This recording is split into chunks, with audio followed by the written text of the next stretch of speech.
this is why the original trilogy is, I think, so much more compelling than, say, the prequels. The original trilogy is very much a human story centered around Luke, his journey to reconcile with the darkness in his past that he didn't even know about. This idea of you have to redeem your father from the underworld, essentially. Then once you get to the prequels, we're dealing a lot more with the grand scale political angle. Robert Heinlein said that he defines sci-fi as realistic speculation about future events, which is not what Star Wars does at all. And I feel like Lucas tried to stop that up front with the whole a long time ago in a galaxy far, far away, which is how you would start a fairy tale. If you mentally put Star Wars in a medieval or a Tolkien-esque sort of a setting, the droids would have to be slaves. I mean, basically these slave traders come through, they come out and pick the ones they want, and then they learn more about what's going on in the outside world. That's a clever storytelling mechanic and way to bring Luke in. I think the opening and focusing on those droids, that was something nobody had ever really seen before. Like you have a guy wearing a full metal costume and basically a trash can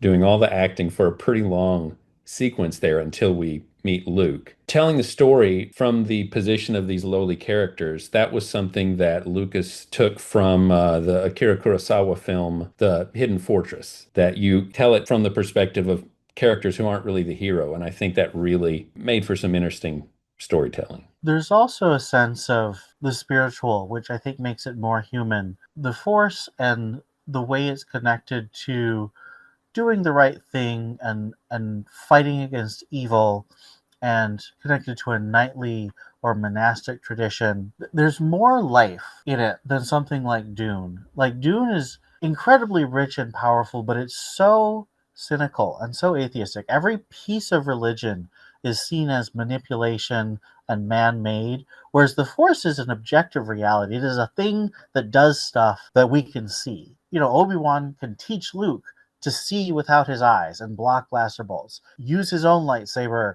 to defend people. Like, the Force is real.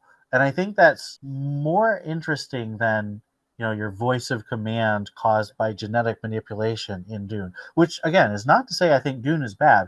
I just think that there's a cynicism to Dune that's not present in the best of Star Wars. Instead of just being realpolitik and manipulation and murder, there's love that is at the heart of our struggle for justice and a better world.